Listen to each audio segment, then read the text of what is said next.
Bueno, le voy a pedir a Nahara que ore por mí, ¿vale? Ya que está aquí arriba, porque sabéis, he trabajado todo lo que he podido y he sabido para presentaros una palabra hoy, pues lo mejor que yo haya sabido hacerlo. Pero soy consciente que la palabra de Dios, el que le da el sentido es el Espíritu, el que toca los corazones es Dios, así que lo que necesito y lo que pido es que sea Dios el que pueda hablar a través de mí y el que pueda hacer la obra de la necesidad de cada uno. Así que si quieres orar.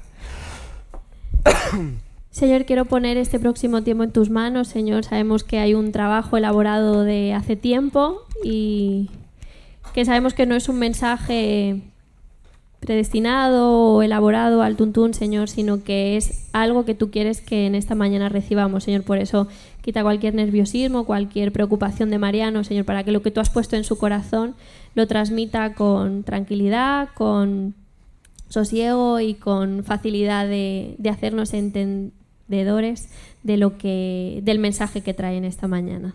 En el nombre del Señor Jesús. Amén. Amén. Gracias. Buenos días. Es un placer poder compartir con vosotros la palabra. El coro que acabamos de cantar ahora mismo, hermanos, es una declaración en regla de nuestra fe. Dice que nuestro Dios es grande, es fuerte, es más alto que cualquier otro, es poderoso. Y dice una cosa que todo esto tiene mucho que ver con lo que vamos a tratar. Dice, si Dios es por nosotros, nada podrá pararnos. Si Dios es por nosotros, nada nos detendrá. Nada nos podrá vencer. Así que el título de la predicación de la enseñanza de esta mañana es el siguiente: no soy un derrotado. Lo voy a decir otra vez. No soy un derrotado. Y la proposición que nos va a hacer la Escritura en esta mañana es una invitación a creer que soy un vencedor y que debo vivir en consecuencia. No sé, es importante que entendamos esto para continuar, ¿no? Para ello vamos a meditar sobre este texto que se nos ha leído. Sobre todo nos vamos a centrar del 28 hasta el 39, ¿no? Donde encontramos una serie de preguntas que son las que vamos a intentar de alguna manera desmenuzar en esta mañana. ¿Quién estará contra nosotros? ¿Quién acusará a los escogidos de Dios? ¿Quién nos condenará? ¿Y quién nos separará del amor de Cristo? Estas son las 4 preguntas que con la ayuda de Dios vamos a intentar ver y contestar. Tengo que decir de Romanos, tengo que decir que es la declaración más plena, más sencilla y más grandiosa acerca del Evangelio en el Nuevo Testamento, por lo menos para mí. Su mensaje, el mensaje de Romanos, no es que el hombre nació libre y que en todas las partes se encuentra en cadenas. No, lo que Pablo declara aquí en Romanos es que los seres humanos nacen en pecado y sujetos a esclavitud. Y lo que también dice es que Jesucristo vino para hacernos libres y vencedores. Este es lo que nos está diciendo en Romanos. En esta carta se dan a conocer grandes noticias de nuestra liberación, pero a la vez también se describe muy bien cuál es nuestra situación y nuestra debilidad.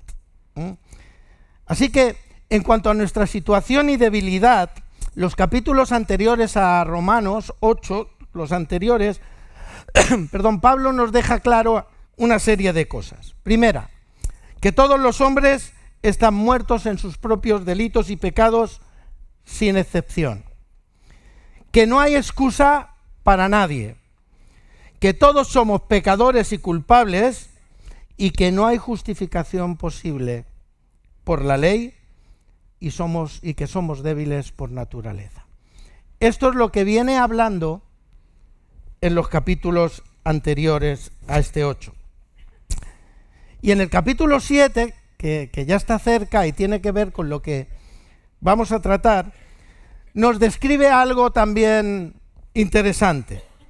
Nos describe que hay una dolorosa y constante lucha moral en nuestro interior que no podemos controlar y que no hace sino mostrar más si cabe nuestra debilidad.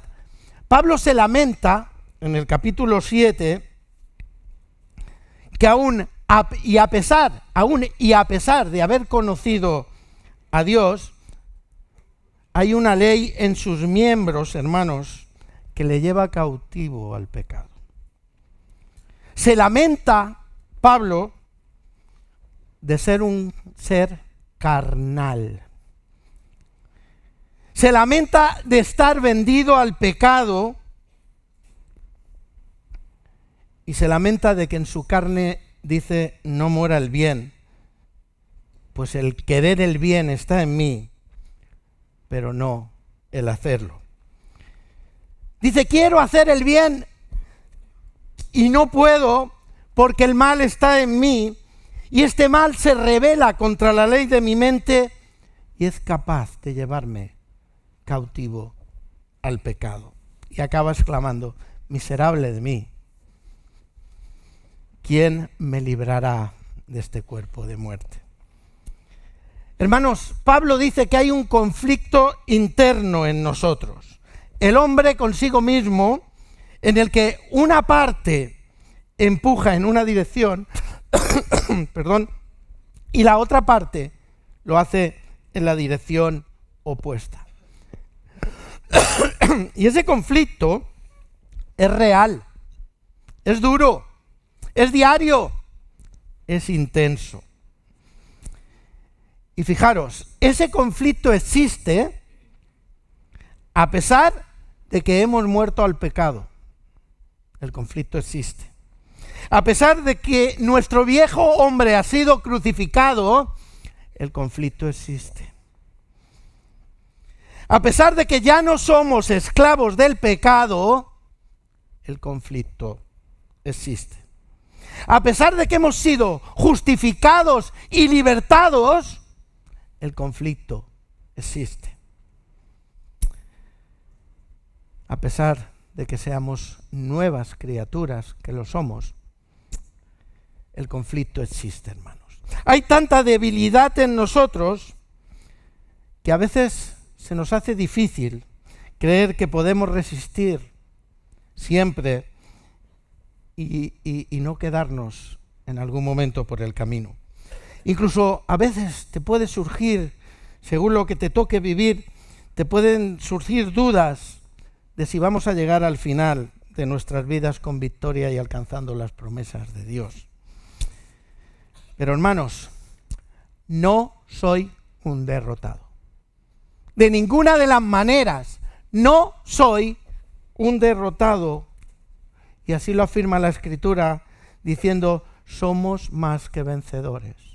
Más que vencedores por medio de aquel que nos amó. Lo que era imposible, nos dice la Escritura aquí, para la carne, lo que es imposible para nosotros se ha hecho posible en Cristo y a través del Espíritu, que es la fuente de poder. Antes de empezar a meditar sobre estas preguntas mencionadas y con el fin de entenderlas, hay dos cosas que dice este texto que debemos saber. Y es importante que las sepamos para poder entender lo que viene después. Versículo 28. Encontramos la primera cosa que debemos saber. Y sabemos que a los que aman a Dios, todas las cosas les ayudan a bien. Esto es, a los que conforme a su propósito son llamados. Hermanos, debemos saber que Dios es soberano y que Dios dispone todas las cosas. No son las circunstancias las que disponen las cosas. Las cosas las dispone Dios. Y debemos saber que Él actúa en nuestras vidas, lo veamos o no. actúa en medio de las circunstancias, aun cuando son negativas, lo veamos o no. Él dirige todos los acontecimientos de la vida, hermanos, todos, los que entendemos y los que no entendemos. Y Dios siempre hace que todas las cosas actúen para nuestro bien. Y así lo tiene calculado. Así que todas las cosas, nuestras debilidades, nuestros sufrimientos, todo lo que vemos negativo en esta vida, Dios lo acaba convirtiendo en positivo para su plan eterno. ¿Lo entendemos? ¿Entendemos esto? Porque esto es muy importante saberlo, ¿no? Segunda cosa que tenemos que saber, se encuentran en los versículos del 29 al 30. Dice, porque a los que antes conoció, también los predestinó para que fuesen hechos conforme a la imagen de su Hijo, para que Él sea el primogénito de entre muchos hermanos. Y a los que predestinó, a estos también llamó. A los que llamó, a estos también justificó. Y a los que justificó, a estos también glorificó. Segunda cosa que tenemos que saber, hermanos, que siempre ha sido Él y solo Él. Y nunca nosotros en ningún caso. Nunca. Fue Él quien nos conoció. No le conocimos nosotros a Él. Y conocer en la Escritura significa amar con un amor íntimo. Es decir, fue Él el que nos amó. Dice que fue Él y solo Él el que nos dio un destino a cada uno de nosotros, al transformarnos en la imagen de Jesucristo. Dice que fue Él y solo Él el que nos llamó cuando estábamos perdidos. No fuimos nosotros. Fue Él. Fue Él y solo Él el que nos justificó por la fe y nos presentó delante de Dios limpios y sin manchas. Fue Él, no fui yo, en ningún momento. Y como último nos dice este texto que fue Él quien nos glorificó. Es importante saber todas estas cosas porque Dios ha hecho énfasis en que nos espera una absoluta certeza que nadie nos podrá quitar, porque Él es el que lo hizo todo. Entonces, si somos capaces de entender que a pesar de nuestra debilidad, que a pesar de nuestras luchas internas y de nuestra situación de condenación, Dios actúa y controla todo lo que nos sucede. Si somos capaces de entender que Él nos amó, que nos dio un destino, que nos llamó, que nos justificó y que nos glorificó, ya estamos en condiciones de entender perfectamente estas preguntas que nos hace el texto. ¿Quién estará contra nosotros? ¿Quién acusará a los escogidos de Dios? ¿Quién nos condenará y quién nos separará del amor de Cristo? Hermanos, estas preguntas iréis viendo que se contestan solas. Y lo vamos a ver de manera muy breve. Versículo 31, encontramos el primer punto principal. ¿Qué pues diremos a esto? Si Dios es por nosotros, ¿quién contra nosotros? Hermanos, el primer punto principal es el siguiente. No somos unos derrotados cuando sabemos que Dios está de nuestra parte. ¿Lo entendemos? Cuando sabemos que Dios está de nuestra parte. Vamos a mirarlo un poco de otra manera para poderlo entender. Vamos a ver, vamos a imaginarnos que Pablo se limita simplemente a preguntar, ¿quién podrá ponerse en contra nuestra? De inmediato podríamos dar un montón de respuestas, ¿no? Porque tenemos enemigos, hermanos, formidables, dispuestos en contra de nosotros. El mismo Pablo en el versículo 35 menciona algunos: tribulación, ¿Puede? ¿La tribulación es un enemigo? Tribulación, angustia, persecución, hambre, desnudez, peligro, espada. ¿Acaso no están en contra nuestra estas cosas? ¿Acaso no son cada una de estas situaciones lo suficientemente fuertes para derrotarnos y para aniquilarnos incluso? ¿Acaso muchas veces no hemos llegado a pensar, cuando estamos siendo muy apretados por la vida, por circunstancias, por adversidades, por todo esto que nos viene muchas veces encima, cuántas veces a lo mejor no hemos pensado que ya no vale la pena luchar más, no puedo más? Cuando los problemas, los sufrimientos, las dificultades, las aflicciones nos aprietan de manera tan dura y además que parece que sin piedad, ¿cuántas veces pensamos o hemos podido pensar que ya no sabemos qué más hacer? Y que nos sentimos muchas veces como si estuviéramos solos. Y a veces nos han dado ganas incluso de abandonarnos. No sé si estoy exagerando, pero el que ha pasado por tribulaciones duras, por circunstancias duras y adversas, seguramente sabe que es así.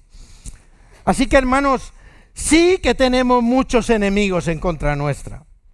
Todas estas cosas mencionadas en el 35 son enemigos terribles para nuestra fe. Y aún hay más. El mundo incrédulo y perseguidor se nos opone. El pecado que habita en nosotros mismos también es un adversario poderoso contra nosotros y contra nuestra fe. ¿Y la muerte? La muerte sigue siendo un enemigo derrotado, hermanos, pero aún no está destruido. Y lo mismo ocurre, dice la Escritura, con el diablo y sus principados y poderes de las tinieblas. Son derrotados, serán destruidos, pero aún no, y nos aprietan y mucho en las circunstancias de nuestra vida. De hecho, yo diría que el mundo, la carne y el diablo están organizados en contra nuestra y son demasiado fuertes para nosotros, que somos débiles. La Escritura nos lo dice un poquitín antes de afrontar estas cosas. Pablo, cuando hace esta pregunta, hermano, no lo hace de una manera ingenua. Él sabe todas estas cosas, de hecho las ha escrito él. La esencia de esta pregunta está contenida en la cláusula que comienza con el sí. Sí, Dios está de nuestra parte. ¿Quién puede estar en contra nuestra? ¿Entendéis la diferencia? Si Dios está de nuestra parte, aunque haya muchas personas en contra nuestra, ¿quién puede estar en contra nuestra? La situación que Pablo contempla es una en la que Dios está de nuestra parte. ¿Y por qué piensa que Dios está de nuestra parte? Porque Él actúa en nuestras vidas y convierte incluso lo malo en bueno. Él está de nuestra parte. Contempla que Dios, el apóstol Pablo, que Dios está de nuestra parte porque Él es el que nos ha amado desde el principio. Contempla que Dios está de nuestra parte porque nos ha dado un destino inalterable, que es lo que hemos estado mirando. Contempla que Dios está de nuestra parte porque Él ha sido el que nos ha llamado, el que nos ha justificado y el que nos ha glorificado. Y si todas estas cosas son así, la pregunta es, ¿quién puede estar en contra nuestra? ¿Lo entendemos? ¿Podemos entender qué nos está diciendo aquí? ¿Acaso podemos pensar en algún momento que hay alguien superior a Dios, capaz de malograr, de anular o de destruir la obra que Dios ha hecho y está haciendo y hará en nosotros? ¿Alguien podrá cambiar estas cosas, hermanos? Porque Dios está conmigo, contigo, con nosotros. Isaías 40 nos habla de que no existe otro igual al Señor. Permitidme leerlo. ¿Quién ha sostenido los océanos en la mano?, dice Isaías. ¿Quién ha medido los cielos con los dedos? ¿Quién sabe cuánto pesa la tierra? ¿O quién ha pesado los montes y las colinas en una balanza?, dice Isaías. ¿Quién puede dar consejos al Espíritu del Señor? ¿Quién sabe lo suficiente para aconsejarle o instruirle? ¿Acaso el Señor ha necesitado el consejo de alguien? ¿Necesita que se le instruya al Señor en lo que es bueno? ¿Le enseñó a alguien al Señor lo que es correcto o le mandó o le mostró la senda de justicia? Y contesta la misma Escritura: ¡no! Porque todas las naciones del mundo no son más que un grano de arena en el desierto, no son más que una capa de polvo sobre una balanza. Él, el Señor, levanta el mundo entero como si fuera un grano de arena y nos hace unas preguntas. ¿Acaso no lo habéis oído? ¿Acaso no lo entendéis? ¿Están sordos a las palabras de Dios? Las palabras que habló antes de que existiera el mundo. ¿Somos tan ignorantes? Dios se sienta sobre el círculo de la tierra. Él despliega los cielos como una cortina y hace con ellos una carpa. ¿Con quién me compararán? ¿Quién es igual a mí?, pregunta el santo. ¿Hay alguien más grande que Dios, hermanos? Contestar, ¿está claro? ¿Hay alguien más grande que Dios? ¡No! Pues ese Dios es el que está de mi parte. Conmigo, contigo, en medio de cualquier situación. No puedo ser un derrotado. No puedo serlo de ninguna de las maneras. Nadie me podrá vencer. Segundo punto, versículo 32. El que no escatimó ni a su propio Hijo, sino que le entregó por todos nosotros, ¿cómo no nos dará también con él todas las cosas? Segundo punto principal. No somos unos derrotados cuando sabemos que Dios nos dará las cosas. Vamos a hacer la pregunta también, como si no hubiera algún antes. ¿Acaso Dios no nos dará todas las cosas? Vamos a imaginar la pregunta así. Y como respuesta, seguramente muchos podríamos vacilar y hablar un poco más ambiguamente e inseguramente. ¿Todas las cosas? Porque son muchas las cosas que necesitamos y algunas difíciles de conseguir. ¿Cómo entonces podemos estar seguros de que Dios proveerá para nuestras necesidades y cumplirá sus promesas?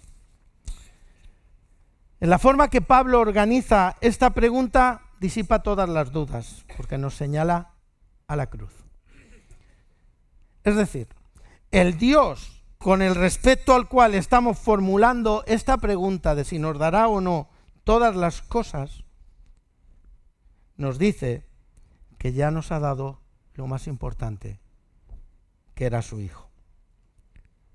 Y con esto te está diciendo, ¿cómo puede ser posible que Dios esté dispuesto a sacrificar a su propio Hijo por amor a nosotros y después se despreocupe de nuestras vidas? ¿Es coherente? ¿Acaso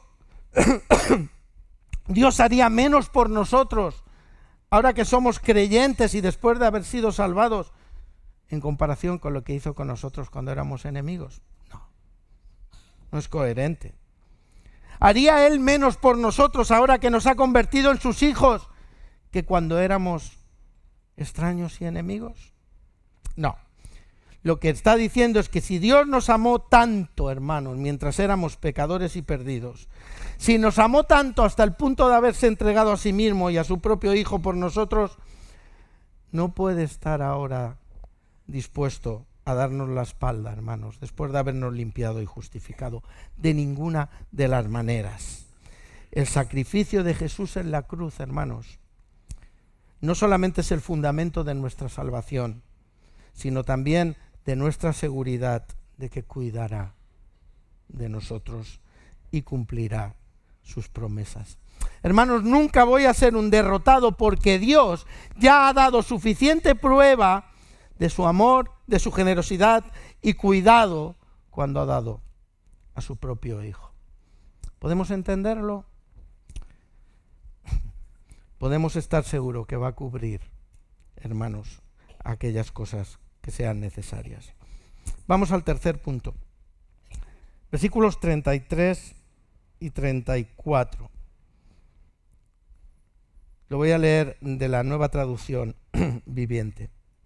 Dice: ¿quién se atreve a acusarnos a nosotros, a quienes Dios ha elegido para sí?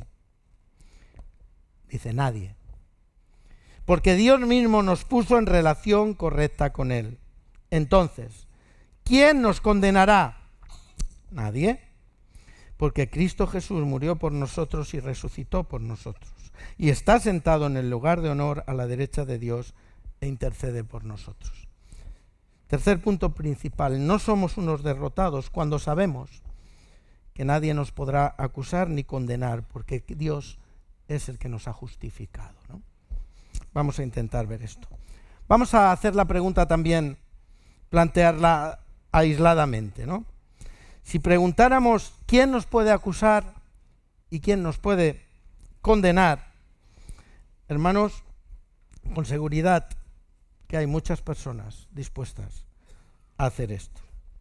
Incluso nuestra conciencia misma nos acusa, hermanos. El diablo no deja de hacer acusaciones contra nosotros. En la Escritura se le conoce como el acusador de nuestros hermanos. Tenemos enemigos humanos, hermanos, que se deleitan de apuntarnos con el dedo acusador y de airear todos nuestros errores si pueden. Tenemos. Y de la misma manera hay muchos que quisieran condenarnos. Incluso nuestro propio corazón nos condena a veces. También lo hacen quienes nos critican, nuestros detractores, nuestros enemigos, los principados del infierno. Estas dos preguntas, ¿quién nos acusará o quién nos condenará?, nos trasladan, queramos o no, a un tribunal judicial, hermanos.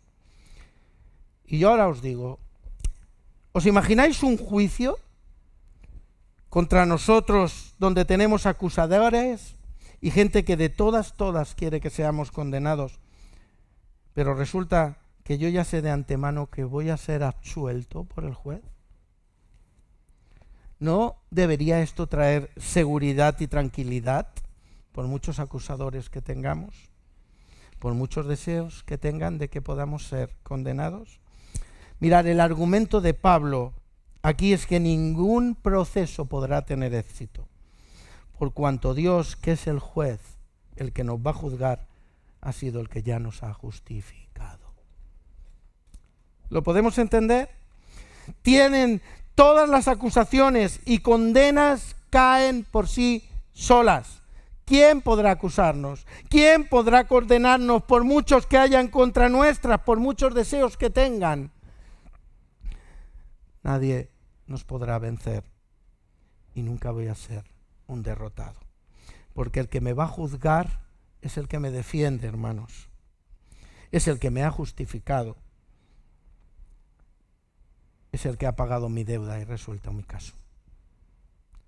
No puedo ser un derrotado, no puedo vivir como un derrotado. Permitirme ya ir al último punto y permitirme leer los versículos del 35 al 39, donde encontramos el último punto principal. Dice: ¿quién nos separará del amor de Cristo? ¿Tribulación, o angustia, o persecución, o hambre, o desnudez, o peligro, o espada? Como está escrito, por causa de ti somos muertos todo el tiempo, somos contados como ovejas de matadero. Antes, en todas estas cosas, somos más que vencedores por medio de aquel que nos amó. Por lo cual estoy seguro, dice Pablo, que ni la muerte, ni la vida, ni ángeles, ni principados, ni potestades, ni lo presente, ni lo porvenir, ni lo alto, ni lo profundo, ni ninguna otra cosa creada nos podrá separar del amor de Dios que es en Cristo Jesús, Señor nuestro.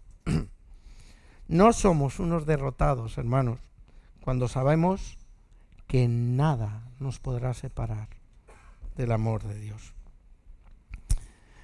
Primero pregunta, ¿quién podrá separarnos del amor de Cristo? Y nos muestra una lista a modo de ejemplo de adversidades y adversarios que podrían considerarse obstáculos entre nosotros y el amor de Cristo.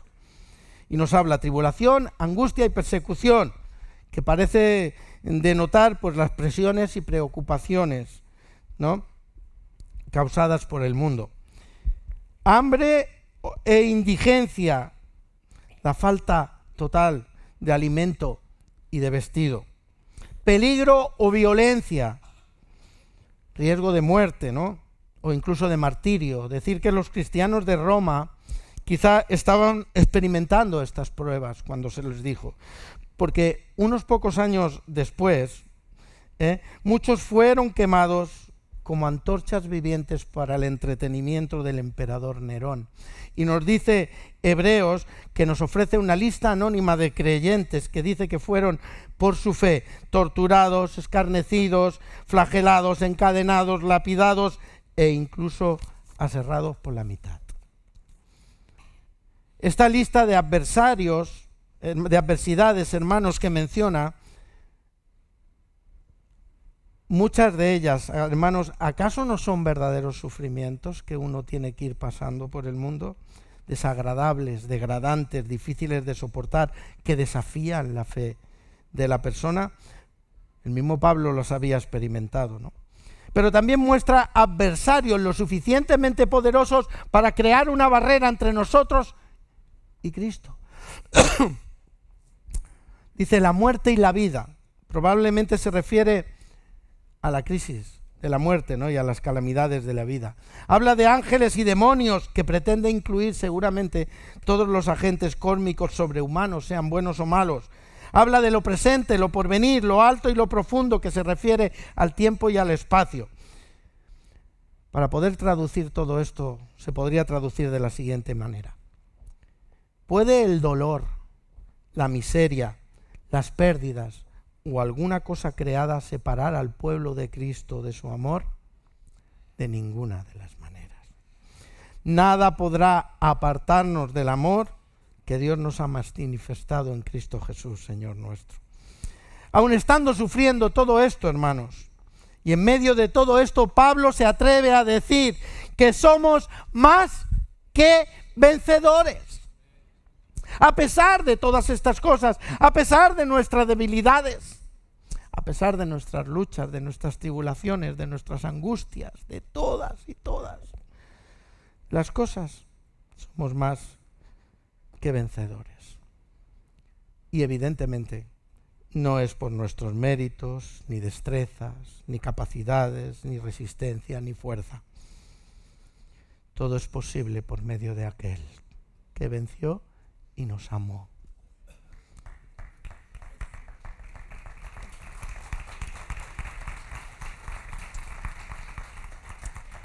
Permitidme ir concluyendo. Viene a mi mente, hermanos, aquellos discípulos en el camino de Emaús, llorando y lamentándose porque Cristo había sido crucificado y no tenían esperanza, cuando en realidad Cristo estaba a su lado victorioso y no le veían. Viene a mi mente allá en Apocalipsis, donde todos estaban llorando y desesperados, hermanos, sin esperanza porque no veían a nadie digno, y allí estaba Jesús, victorioso en medio de ellos, y no le veían. Y como último, también viene a mi mente Elías, hundido, depresivo, desesperado, deseando morirse, sin esperanza alguna, porque las circunstancias que le rodeaban, hermanos, eran duras. Estaba derrumbado, abatido, deprimido, caído, hundido. hermano, y no veía en medio de todas estas cosas a Dios. Así que tú puedes esperar a que vayan pasando las circunstancias adversas, hermano, que puedas estar o que te puedan estar oprimiendo. Puedes esperar, como he dicho, derrumbado, abatido, deprimido, caído, hundido. O puedes mirar y ver al que está a tu lado que ya venció. Son las opciones que tienes. Puedes levantarte en esta mañana, hermano, y confiar que el Señor, sabiendo que está en sus manos y todo tiene un propósito, y Él lo convierte en nuestro bien. La fe, hermanos, es confiar, es esperar. Ya se nos ha leído en los versículos anteriores a este que la esperanza que se ve deja de ser esperanza. Estamos llamados a creer, hermanos, y a confiar en que Dios va a cumplir todo lo que ha prometido. Así que ninguna de todas estas preguntas que hemos mirado, hermanos, ninguna la ha puesto Pablo de manera arbitraria.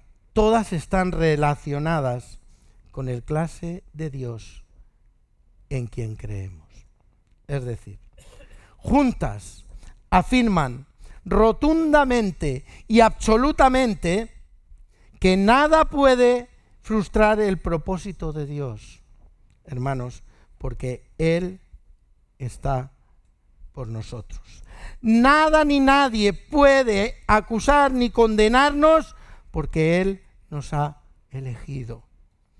Nada ni nadie nos podrá apartar de su amor, porque Él se va a ocupar de glorificarnos y llevarnos al hogar celestial. Que nada ni nadie podrá pagar su generosidad, porque Él no ha escatimado ni a su propio Hijo. ¿Puedes entender por qué no eres un derrotado? ¿Por qué no es lógico que vivas como un derrotado? ¿Por qué no es una consecuencia natural vivir como un derrotado? Porque la victoria ya la ganó Cristo, porque Él es el más grande, porque nadie podrá frustrar nada de todo lo que Él ya ha hecho por nosotros. ¿Y sabéis? Como somos débiles, aparte de haberlo hecho todo, hay dos recursos que nos han dado. Nos ha dado el Espíritu Santo, lo dice un par de versículos anteriores. Dice en el 26, de igual manera el Espíritu Santo nos ayuda en nuestra debilidad. Hermanos, nos ha dado por una parte el Espíritu Santo para ayudarnos en nuestra debilidad, porque el Espíritu Santo es el que nos fortalece en las pruebas, el que nos consuela, el que nos convence, el que nos conforta, el que nos restaura, el que derrama de su amor de Dios hacia nosotros, el que nos llena de poder en medio de la debilidad, el que nos ayuda a vencer y a alcanzar cada una de las promesas, ha sido dado por Dios para que no vivamos como derrotados. Y también, hermanos, han sido dados los hermanos. ¿Os acordáis de la Escritura sobre llevad los unos las cargas de los otros? Así que, hermano, concluyo, no vivas como un derrotado. Ya está todo hecho. Dios está contigo, está a tu lado. Deja que el Espíritu Santo, abandónate en sus manos y busca un hermano que te pueda ayudar a llevar las cargas.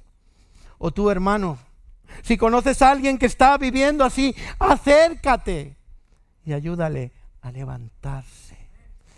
Porque las expectativas de Dios, el trabajo de Dios, lo que Dios ha hecho por cada uno de nosotros, hermanos, nos obliga a vivir como lo que somos, vencedores en Cristo Jesús. Que el Señor os bendiga, hermanos, y deseo que os pueda bendecir y os pueda ayudar a sobrellevar lo que nos toque, sabiendo que Cristo Jesús ya venció. Que el Señor les bendiga.